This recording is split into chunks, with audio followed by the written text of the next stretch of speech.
Booyah!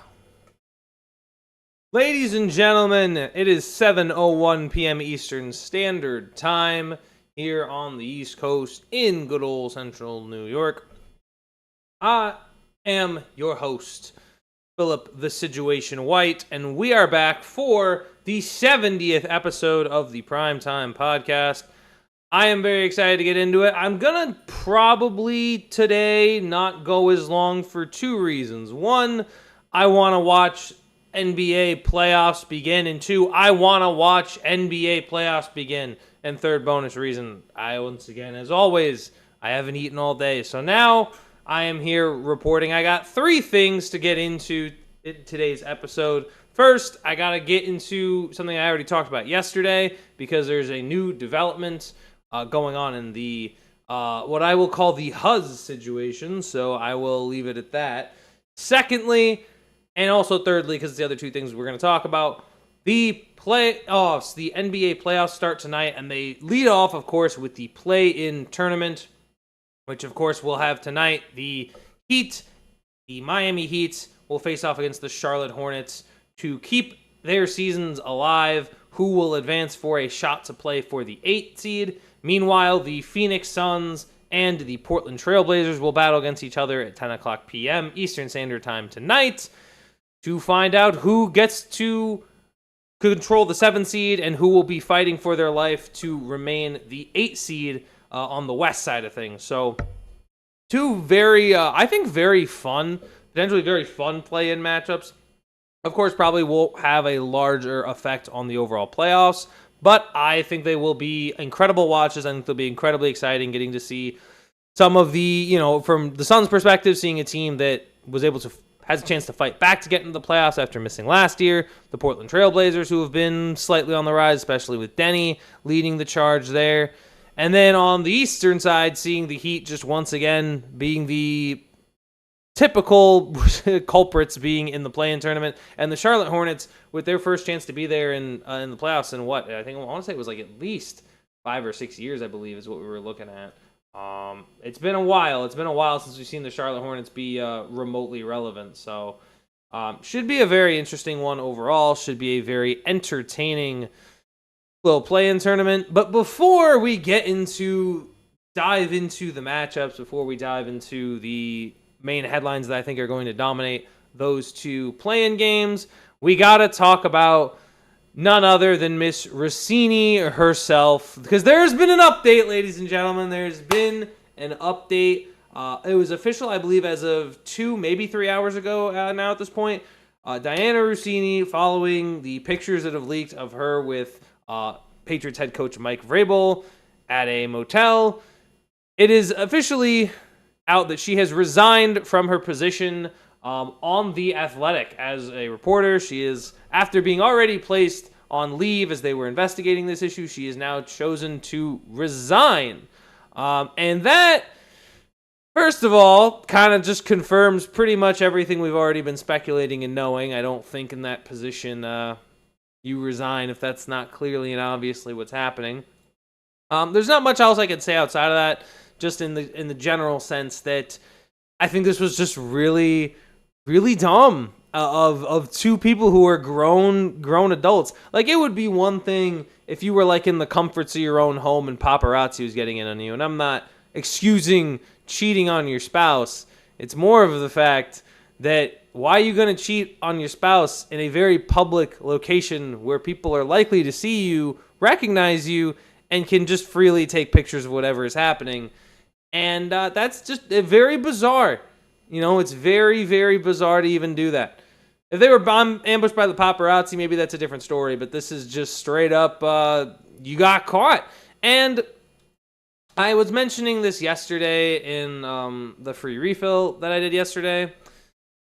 The main issue that bothers me about the entirety of this whole issue is what it has done to basically put in I won't call it the nail in the coffin or the hay that broke the camel's back or the straw that broke the camel's back necessarily, but I do think it is just a reminder of how degraded the sports world has become. And right now, this is, again, obviously this is not the only situation. We've had Joy Taylor and Emmanuel Acho and their scandalous behavior. We have Skip Bayless and his allegations that came out about him. But it goes much deeper, though, than just a Russini cheating on her spouse with a head coach that she is supposed to have much more of a professional relationship with, especially as a reporter. It goes deeper. It goes to the Stephen A. Smith rage baits. It goes to the Nick Wright biases. It goes to the Dan Orlovsky garbage push of like Ty Simpson being number one overall, right? It's such... All of sports journalism is effectively a fish flopping around on the ground, gasping for air. And every time something like this happens, it's like instead of throwing the fish back into the water, we decide to take a needle full of adrenaline and just stab it and expect it to be fine. Like, it's so diabolical that this is where the world of sports journalism is. And there are so many, like, I think at this point, YouTube and content creators are a much better source of just talking about sports and having a genuine dialect. Not all, but there's definitely good ones out there. Rather than any sort of conglomerate, rather not ESPN, not CBS Sports, Fox Sports, anywhere you go. Like, genuinely, it's a problem when the only guy who's not full-blown rage baiting is Colin Cowherd. Like, when Colin Cowherd is the voice of reason in the sports journalism world, knowing that he just is not incredible in terms of commentary or even discussing the game or having takes, it's like, what are we doing? Right? Like, where are we fundamentally in the world of sports journalism? We're chalked in so many of those instances because of the things that, like, let's say Russini has done, because of Taylor and Acho, because of Bayless, because of Stephen A. It's just a flesh pit. It's just so bad. Like, there are so many other better, like, options. Like, if I were honestly listening to, like, good sports takes, whether I agree or disagree or not, I think they're well put together. Like, Frank Michael Smith is someone I've watched a lot. Andrew Feinschilin, I think Feinschilin is someone that I would know. Or, like, someone like Default Positive even. Or, like, Benchwarmer Brand, I think, is more entertaining sports information and knowledge gathering and understanding of the dialect than you could get from any other ESPN talk show, radio show, any other discussion point. There's just not a place outside of that. There's just no other good alternative. ESPN is just completely filthy their pants. Like, actually, they've forgotten how to do basic reporting and basic discussion and roundtable talks about any sport context whatsoever. It just comes back to rage baiting. It's a nightmare. It is a nightmare, just flesh pit, and I don't like it. And it bothers me. It bothers me because at the same time, I'm at a point where I either A, feel nothing, or I B, am incredibly annoyed. And I can't just, like, watch something and be like, oh, yeah, that's actually, like, a good take. Like, no, so many of them just don't know what they're doing or feel like they don't know what they're doing. And that's frustrating because they're supposed to be qualified. Like, they didn't not get these jobs because they're not qualified. Like, they've done this before. They have qualifications to be able to do this. And the fact that what they're doing and still have absolutely no level of ethos, like, no one trusts them whatsoever. It's all emotion-based. There's no, like, thought between the eyes about what happens, and it's repeated over and over again, and it makes me lose my mind every single time. And this is, again, the Russini bit is just another drop in what is now an overflowing bucket. The bucket is not even overflowing. The bucket is now seeped all the water out, and now the bucket is floating around in an ocean in like a basement somewhere. That's where we're at. It's nuts. And again, like, now that she's resigned, this story's probably never going to be talked about again. But it deals so much damage to the entire world of sports journalism, especially to, like, women in sports journalism as well. It just does so much damage. It does so much damage every single time this stuff happens. And it just, when your primary reason you even have a microphone on is your credibility, and you do this, you shoot your credibility in the foot, and now it's useless. Like, what's the point of hearing anything you report ever again? It's absurd. And it's just, it's to a certain level, it's embarrassing. It's embarrassing, and it really grinds my gears. I see Marcus in the building. Marcus, how we doing, man? Good to see you coming in. Good to see you hanging out. Let me, man, you've been going off in the comments. Let me get to you real quick. The Huzz resigned. Who would have thunk it? Legit put the fries in the bag. Oh, wait, you can't. Your husband's still forcing you. Yeah, you can't even get a burger at Shake Shack anymore. I still don't know if that's true or not. I still have not double checked and fact checked that. But maybe, I mean, I was told he's a manager at Shake Shack, so I don't know. She's gonna have to be doing fries alongside with him. Like, that's crazy. She's gonna be putting burgers on the grill, putting them fries in the basket. Come on, let's see it. Jimmy Butler in the bubble. Oh man, somehow Jimmy Butler's still in the bubble, just on the opposite end in Golden State, and also out. Like, in one way or another, Jimmy Butler makes the bubble. You're watching one now. Phil knows Paul like Russini knows Paul. Look, man, all they did. Hey. In all fairness, they maybe just held hands. We don't know. Maybe they were just holding hands and just at the poolside. You never know. How weird of an interaction would that be? Because wasn't there? I remember a long time ago. I think it was like when the Titans made their run to the AFC Championship game when Rabel was the coach. That he said he would. This is him. That he would chop off his he'd chop off his dick if to win a Super Bowl. Like, could you imagine if he did that and they didn't win, and then you're Dianna and you find out about that? Like, where is it? Like, are you serious? Like, could you imagine? Oh, I don't know. That's that would be absurd. Marcus, flesh pit better than fleshlight. I mean, I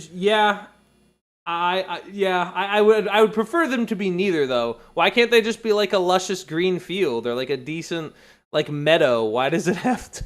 I just want it to be good, man. I want sports journalism to return to what it was, and it's just not that. It's not that anymore. ESPN went to the agenda. They lost all credibility. I mean, yeah. It just every time I'm on there, it feels like some agenda, no matter what it is. They're like given a script, push the script.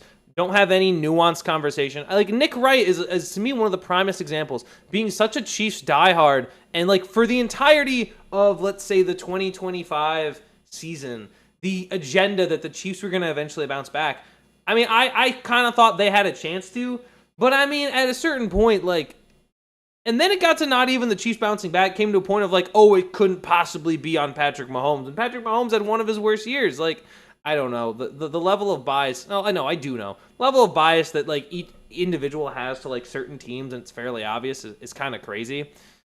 And I mean, listen, sometimes people will change their minds, sometimes they won't. But at the end of the day, there's only so much. There's only so much you can handle of an individual just being stuck in the way that they think about something. Like, another example, Ryan Clark. Ryan Clark's takes, garbage. For being a former safety, I don't know how, like that, but that's it's so insane. The only credibility that some of these people have is that they just played the sport for a long time. But in terms of actually being able to have a dialect, they're terrible because they have massive bias. Like when you are, like, and I get it, people always have bias, but when you're in the world of like say Richard Sherman. Who do you think Richard Sherman's going to have bias against? Oh, yeah, no duh. Like he has incredible bias against his Russell Wilson, like, per se. He'd have bias either for or against the Seahawks organization, depending on how it ended. Anybody in that division, he can't talk about the same way, right? It's just, it's very, and I get that it's hard to put aside your bias in those situations,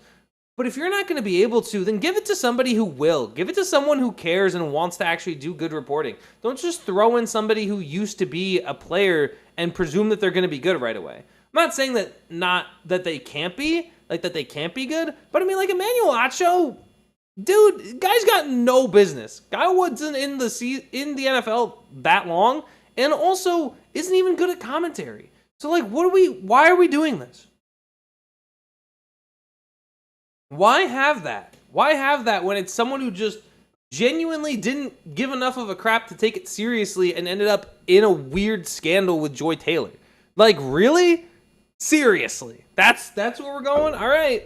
Whatever. And then Mark is also saying, didn't the chick on Prime football panel admit to lying about reports while she was a sideline reporter on Fox? The chick on Prime football panel. Who, do we know the name? I'm trying to think because I don't. Honestly, Prime, like Amazon Prime? Carissa Thompson? Is that who we're... Let me look it up. Carissa Thompson line. I started typing in lies and it's like Carissa Thompson lips. People gotta like get off the internet, bro. Lies about 40. I don't know. I feel like if I look it up though, it would just come up. 2023 podcast that. Oh wait. Go back. Fabricated some NFL halftime reports earlier in her career, stating she would make up comments when coaches did not provide information. Yo, wow, really? Why? Who benefits there? Who benefits from you just flat out lying about it? An uproar after she said, I didn't even hear about this. This was back in 2023, apparently. Why bother lying? Like, just, like, I know it sounds crazy. You can just say, he didn't comment on that. Like, he did not comment on that, which is true. Like, you don't have to say, oh, I didn't ask him and make it look lazy. You could just say, oh, they didn't comment on that because I didn't ask. But you don't have to add that part. Like, there's ways to go about this, right? Make up reports because coaches wouldn't come out at halftime or it was too late. So then why? What? What's the point? What's the point of even having it then? Unbelievable. Why? No, this is bad. She still hosts too. She hosts Thursday Night Football. You know what's also crazy? I've watched so much Thursday Night Football, and like, I get that out of all the people on that panel, she's probably the person you want the least to speak just because everyone else on there is an actual former NFL player. But like, it's so... I can't believe that. That's wild. As noted by the Athletic... Wow. Wait, oh, she's saying she chose the wrong words, that she never lied about anything. Like, whatever. I just don't understand. I don't even understand why you would even say that you lied about anything. Like, don't you... Like, you are a reporter. Your job is to report. Why? How are you not... How is it... Like, even if coaches don't come out, you can't interview, like, anybody else? Like, I've also found that weird. Like, they only interview coaches during the game. I feel like they almost never talk to players, like, at halftime. Like, a lot of the primetime halftime games, they only talk to the head coach. Like, you see the head coach interview, like, you interview one right before the half, and then you interview the other right before halftime. You'll interview the first coach, and then after halftime, coming into the second half, you interview the other coach. Which I don't understand. Like, there's obviously a set process to do that, and at a certain level, coaches are contracted to do that. In fact, you can see... Like, even in, like, especially on primetime games, they show the guys. So, like, why can't there just be one? You know what I mean? Like, why can't there just be one? Like, why is that not already set up in a certain way where that happens every time? Isn't that the point? Like, and how are coaches not used to that? And how are reporters not used to just getting them into those situations where they're able to report on it? It doesn't make any sense. It's bonkers. It's bonkers. That's crazy. Just... do it. And if you don't, like, the whole thing is set up to be, like, talked about. You know what I mean? Like, this doesn't make sense. It's just absurd. Exactly, just say coach has no comment and every lie was the same thing in a different word or two. Every lie was the same thing in a different... Okay. Like, I'll never understand it. I don't fully get it. It's just a shock. It shocks me every time. Usually the Lions too. Yeah. Really? She would report. Wait, she would report for the Lions and just not get Dan Campbell's interview, or I guess before him, Matt Patricia, and I guess before him, Marvin Lewis, or no, not Marvin. Oh God, Jim Caldwell. Honestly, Jim Caldwell and Marvin Lewis are very similar in general to me. Just based on their track record as coaches. Not sexist, but name one good female reporter who doesn't annoy you. Honestly, who was GMFB? It was Schrags, it was Nate Burleson, it was Kyle Brandt, and then she wasn't bad. Original, I don't remember her name off the top of my head. Oh my gosh, it's gonna make me. Kay Adams. Kay Adams, I don't think is that annoying. Kay Adams and Okay, I will say who really annoys me. Cynthia Freeland is very annoying. Not because I think like she's like even annoying to listen to, but every time I hear her talk about her statistics, I'll be like like it's not like she's the equivalent of the nerd emoji. Like when you get hit with the nerd emoji, I might as well hit you with Cynthia Freeland because it's the same energy. Like anytime I hear her ever talk about, she always has like these probabilities and metrics, and she's like in the matrix. But like it's like then I look at her record compared to everyone else's, and it's like she's 5 games behind everyone else in picks, and I'm like, what analytics are you using? You know what I mean? Like it's just it's bizarre to me. Candace Parker should be permanently muted. I actually haven't heard a whole lot of Candace Parker. Because most of the time when I'm watching basketball, when I'm watching football, I'm like way more locked in versus when I'm watching basketball, it's kind of like off to the side and I'll like glance. So it's why like I'm not usually as locked in. And she usually had Lions game. Okay, that makes sense. She had a scandal too. Cynthia Freeland or Kay Adams? I doubt Cynthia. I'm gonna be real. Cynthia Freeland might be just a little bit too like on the hush, like not on the hush necessarily, but not as because she's normally like more of an analyst as opposed to a commentator. Kay Adams scandal. What was the Kay Adams scandal? What? I didn't think there is. Is there one? Oh, right, because she was being like flirtatious. Taken off her BBC Radio Scotland show in October 2025 following complaints about her behavior, which include allegations of shouting at junior staff. Oh, come on, Kay. You're better than that. That's crazy. I don't get why people have to like the second someone gets good or gets into a better position, they're like turn into a slight jerk face. Like I don't get it. It doesn't make any sense to me. Why they gotta be mean for no real reason? I was gonna say I didn't think Cynthia Freeland had one. I wonder. You know what's interesting too about pretty much all of the Google AI? I think like if you just type in name and scandal, you could just randomly like you might be able to come up with one. Like it's so interesting. It's just like every single time, like you could just connect it to like you could type Philip White scandal and there'd be something like watch. Like Google will make something up. Yeah, but oh my gosh, I was an officer. Like, Officer Philip White was fired last year after tweeting racially charged statements that appear to threaten the lives of Black Lives Matter protesters, the San Jose Mercury News reports. See? Look at that, guys. That's totally me. Actually, if it was me, well, it can't be me because it's 2 L's. Like, I just have, well, in all fairness to myself, I have such a common name that there had to be, there's bad versions of me out there somewhere. I'm the good version. Just to clarify. But I mean, this whole I don't know. I know Kay has been I know she was called out for flirtation. What about Colleen? Colleen Wolfe isn't too bad. Does Colleen Wolfe? Don't tell me Colleen Wolfe has a scandal. I mean, I think Colleen does it very well too, because I think Colleen is good generally. Because I've never. Oh, what? There was one too. Creating an unnecessary distraction following a report regarding a tense exchange between New York Jets. Say something? Wolf reported on that there was a very heated and awkward interaction between Johnson and Saleh at the annual meeting. I mean, yeah, but she's probably right on that. I mean, it's the Jets. Of course there's going to be some sort of tense exchange. There probably was. I mean, Saleh got fired like less than 9 months later. So yeah, I'm willing to bet that was probably true and the Jets were just being goofballs about that. But Colleen generally does a good job overall.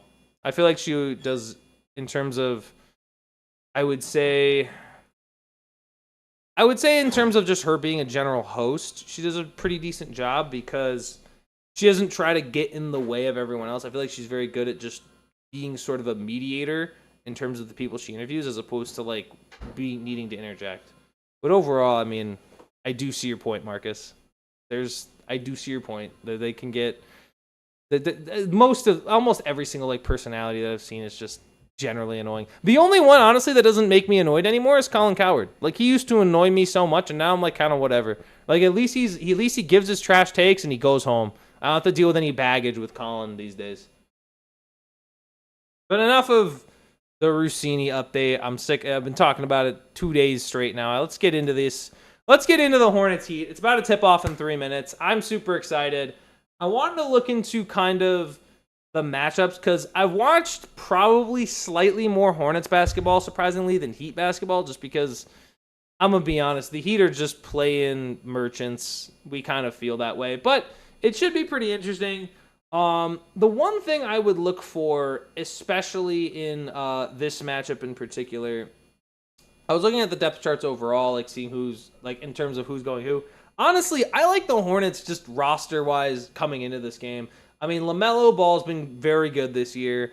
I mean, according to the rules, because there will be a bunch of players who don't, you could make a case that LaMelo's like, you know, you could make a case for it. I wouldn't personally, but like, who knows? You could see LaMelo talk yourself into LaMelo being an All-NBA team, especially with like, I mean, he's been the healthiest he's been in years. Con Knipple as well, being Rookie of the Year candidate. Him and Cooper Flagg, basically 1 and 2, whatever your order is for Rookie of the Year. Brandon Miller as well has also been low key. Brandon Miller's been solid. I mean, 25 and 3 is not nothing to scoff at for sure. I mean, he's been a solid contributor as well. And then you've also got, you know, Miles Bridges and Musa Diabate. Musa Diabate has also been very good as well. It's a solid team. I worry about bench issues, but Kobe White's, I feel like, is a solid contributor. Like, Kobe White's very good. Is a very solid 6-man, averaging 17 points. So when you're talking about him on that roster as well, I gotta be honest, I don't see how the Heat win this. Like, I don't see, like, if the Heat can win it. Obviously, they went 3-1 against Charlotte in the regular season. At the same time, like, the last time these two teams met, the Hornets smacked the Heat. And the Heat, like, have lost, what, is it 10 of their last 15 games? Like, I don't see it. No Jovic either, no Drew Smith. I mean, congrats, Norman Powell. You've had a really good year, but I gotta be honest, I like the level that the Hornets are playing at right now. I feel like, especially with the spacing that they have, it's just, I think it's going to be overall much better. And then even Bam, really ever since Bam's 80-point game, it just hasn't, you know, they haven't played. I mean, yeah, the Heat finished strong, I guess, with closing out the Wizards and the Hawks, but I'm not bought in. I'm not bought into Miami at all. I don't see where we would even go from here. Like, yeah, okay, fine. They played well down the stretch. But honestly, don't we all kind of want to see Charlotte win this game? Nobody really wants to see the Heat anymore. The Heat are just so high-key uninteresting. Like, we really going to watch, you know, Bam again? I don't want to watch any more Bam. I'm done. No more Bam. Please. Please, just end it now. I think it's really going to be a question of,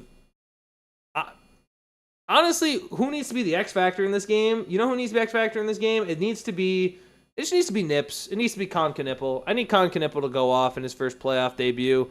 That's what I'm hoping. The only reason I think the Heat could potentially win is purely experience, being in this position fairly often. So, like, because they're always in the play-in.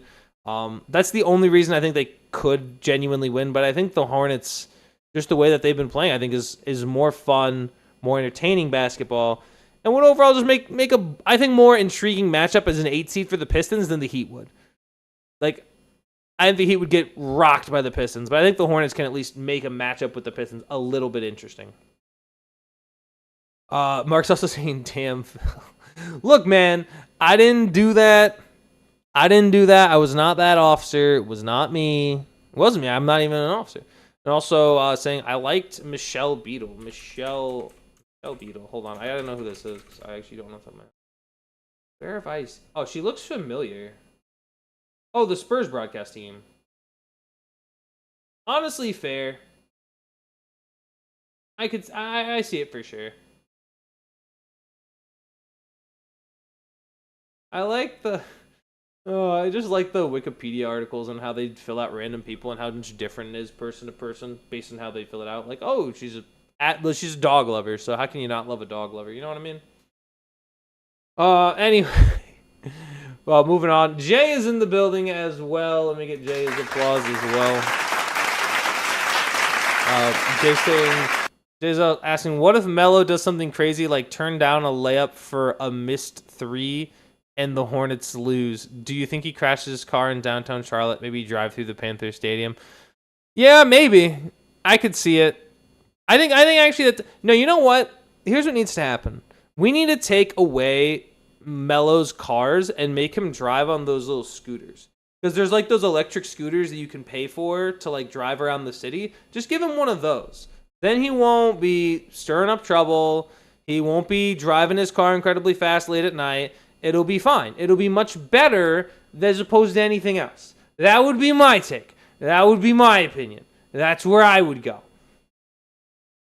Also on Early Sports Nation as well. I did not know that. I don't know a lot of things, man. I feel like I need to get my ball knowledge because I want to do like an analyst tier list, but I really need to like collect like a reasonable set, like at least like 25 of the more iconic ones and tier list them. Yeah, that'll be great trying to get a job in the sports business, finding out I've tier list my bosses. I put my bosses into a fight pit and made them duke it out to the death with their sports takes. She also did the Yankees reality show with fans as well. They would compete for tickets to all 162 games. Was on early. Yes. Oh my gosh. Yes, dude. Well, yes, as in the channel network. Is that still around? I haven't seen it. My gosh, it looks so old.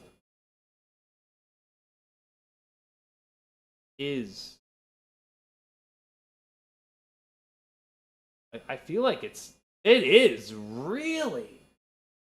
Why do I feel for Yankees and Nets? It's still around. Why do I never see it? It never pops up on my end that it's the Yes Network. Like, does it go by something else? Accessible via original. That's so weird. I feel like I've never see the logo. I'm not paying enough attention. Maybe I'm blind. That's so crazy. Huh. I learn something new every day. And don't worry, the unks are here. If you want to do research, just let me know. Man. All right, Jay.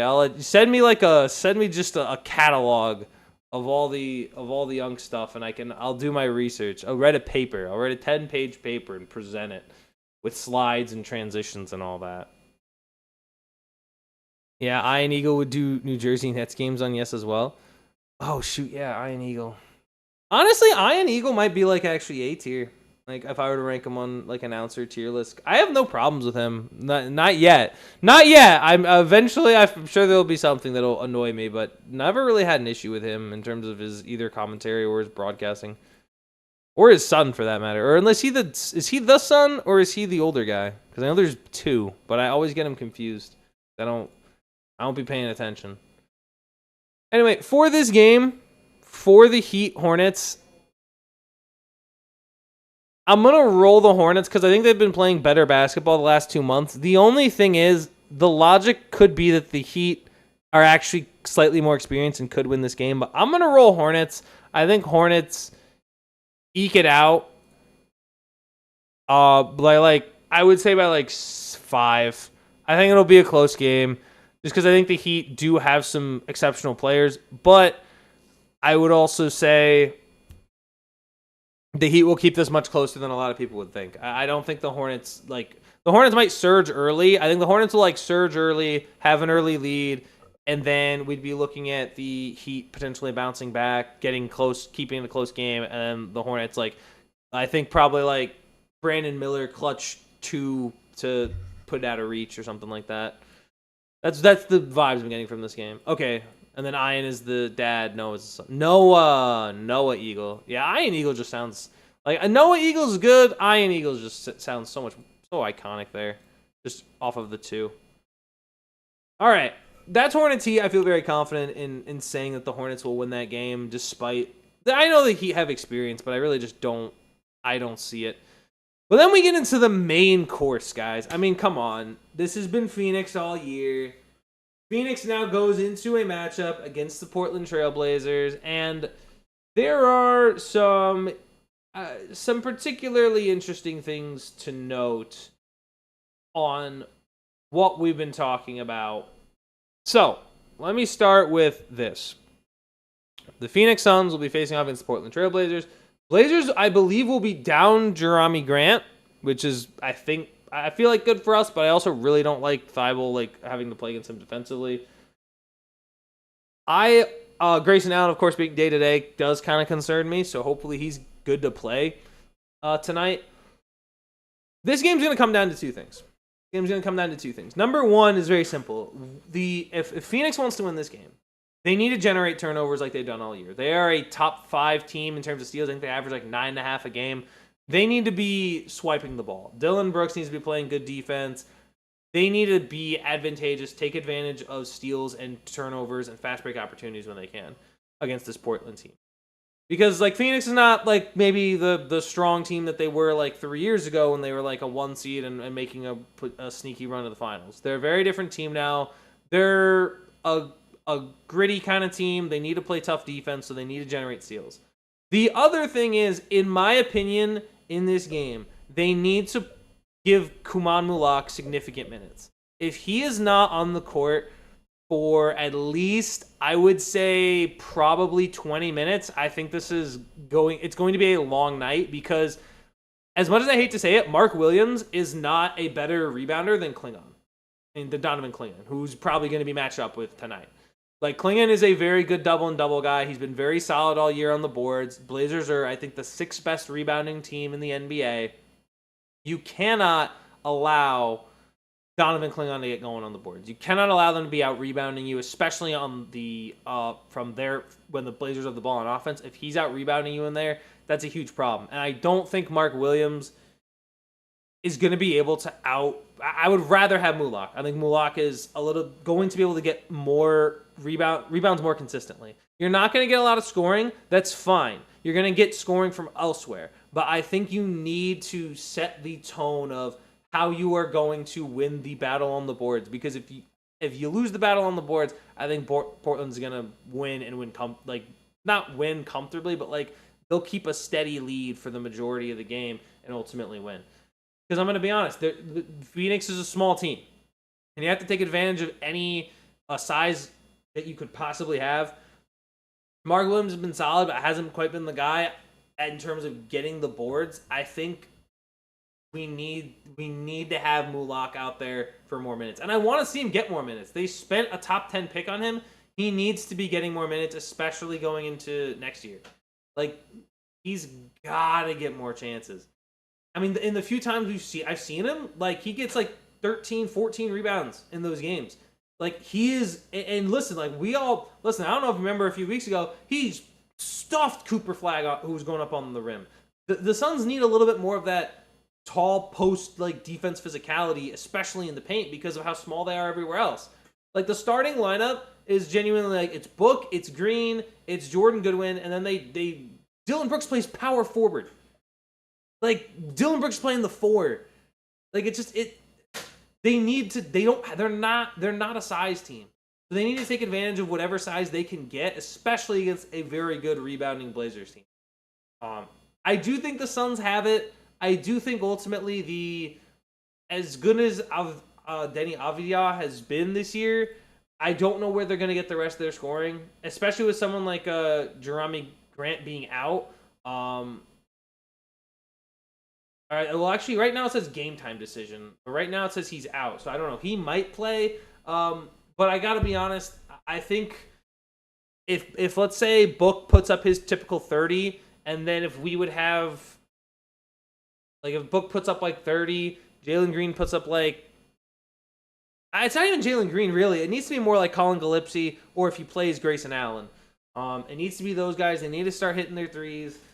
That's where they're going to win this game, because if they need to be able to shoot their threes, they need to be able to create chances, getting steals, and they cannot lose the rebounding battle. If Donovan Clingan has 8, 9 boards at half, which I mean is an incredibly high number, but if they're getting dominated on the boards, it's gonna be a long night and would probably lead to the Suns being forced to settle for like an 8 seed at best.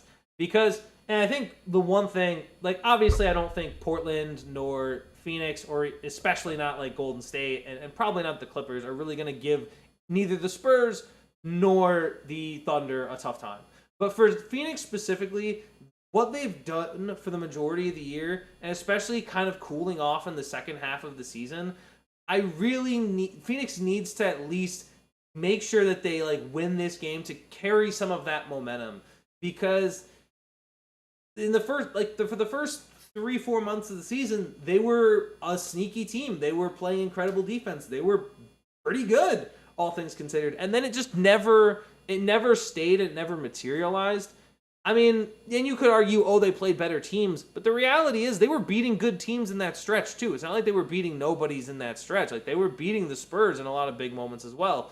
So I think there is a incentive to win this game and to keep that momentum, especially going into next season for a team that has limited draft capital and really needs to build up a core that can be like a foundational core moving forward.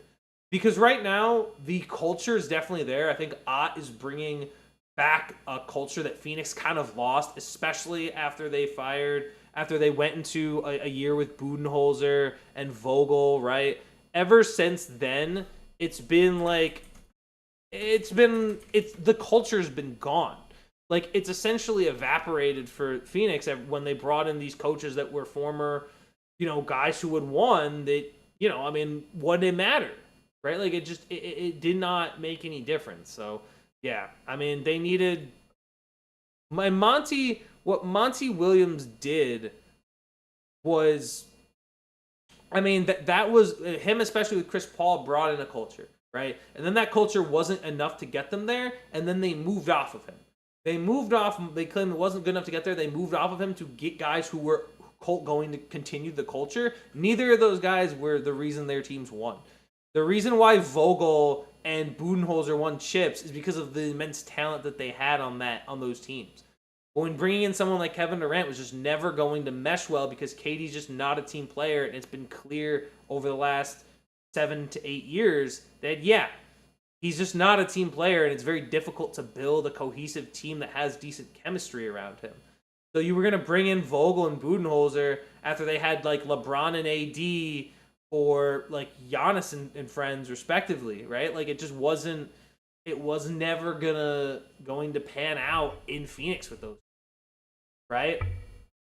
And like maybe Monty would have never gotten them back and would have never been able to do much more, but like let's be honest, it didn't make a whole lot. I don't know. It felt kind of weird to just fire him after that, I think so.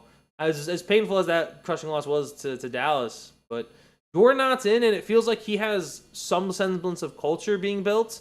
And if he wants to maintain that culture, moving forward, they gotta kind of win one of these games. Like they gotta win against the Trailblazers, and I think they do need to pick up a win regardless.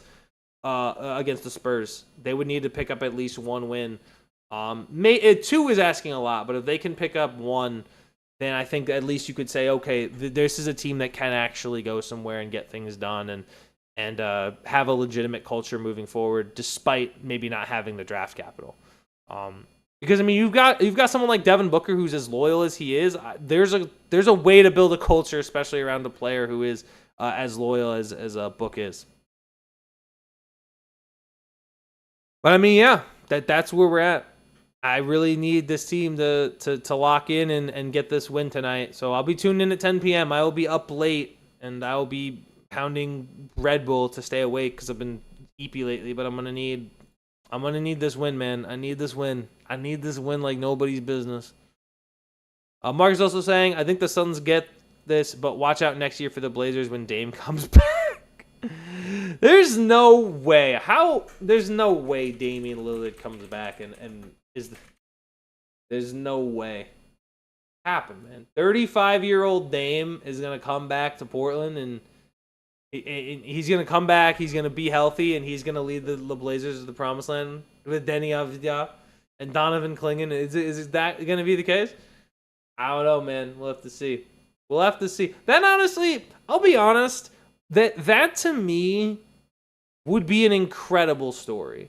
Like, I remember, like, one of the saddest things in general in sports, and I think, like, we joke about it because it's like, haha, washed Shaq or whatever, but when we talk about, like, especially players like Chris Paul being washed, going back to the Clippers as, like, a, quote, farewell tour, and then just being cut mid-season is one of the all-time most disrespectful moves I think I've ever seen from an organization.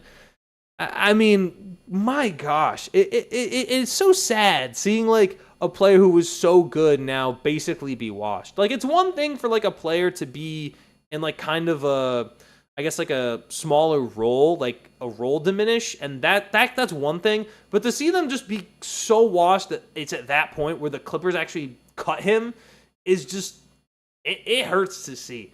Like, looking around and watching, like Nets Blake Griffin, or, like, oh, it's so tough. Like, even, like, from a football perspective, who was it that I was thinking of? Like, watching Cardinals AJ Green just made me want to puke.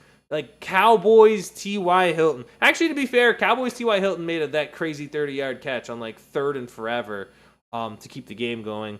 I think it was against the Eagles a couple years ago. But, I mean, it's a little upsetting seeing, like especially for me, watching the last years of Ben Roethlisberger. I was like, he don't got it no more, man. It's over. It pains me to say it, like, looking back at it, but it's like you're holding out to hope that maybe he's able to do it, but, like, nah, it's over at a certain point. Like, you can see it. It's like, man, there it goes. Like, there's the last hope, right? Or gosh, who are some other ones that I'm thinking of off the top of my head that really felt like washed? Oh, you know who else? I don't like him too much. Not as much as I used to, but Ike Taylor. Watching Ike Taylor get, like, I think it was 2014. It was around that time. We were playing the Bengals, and bro got smoked by AJ, and I was like, yeah, hang him up, Chief. You know, it's done. We'll see you another time, man. It's cooked. But no, it can be a darn shame watching guys like kind of just regress back to not being as good anymore. Who was the other one that I was thinking of? Like, I was gonna say Steve Smith, but Steve Smith never really regressed. He just had an Achilles injury and would have been beast that year. Played one more season and was still pretty good, all things considered, coming off an Achilles in his mid-30s. Like, one of the few players that you never really saw, like, fall off the cliff entirely. You know who fell off a cliff? I don't know why I'm thinking of people who fell off a cliff. Kenny Galladay. Kenny Galladay just vanished. I thought that was such a good signing by the Giants to go get Kenny G, and then just gone. Like, one touchdown in 2 seasons, and it was like the last game possible. Oh, what a disgrace. But I am going to say, on that note, that's all I have for this one. Only about 48 minutes, not a full hour. But I do want to get into watching the Heat face off against the Hornets. Oh my gosh, dude! I opened up a streaming site. 9 servers, dude. That's incredible. Oh, what? They got premium now. They got premium on StreamEast. It's come to this, ladies and gentlemen. It has come to this. Right now, I'm tuning in. Right now, Heat just took a 3-point lead with 8:23 to go in the first. So I'm gonna tune in. I'm going to be watching this game. I highly encourage that you guys watch the NBA playoffs because they're fun. They should be a good time, especially this game. So I'm going to go in and watch that. If you guys enjoyed watching, make sure you like, make sure you comment, make sure you subscribe, make sure you just share it to your friends. Say you found a new niche YouTuber that you've never seen before and who's on the rise. So go ahead. Y'all have a good night. I'm going to make some food. I'm going to watch some basketball. And I will see you guys on Thursday to kind of discuss the outcome of where we are in the playoffs by then. So I'll see y'all then.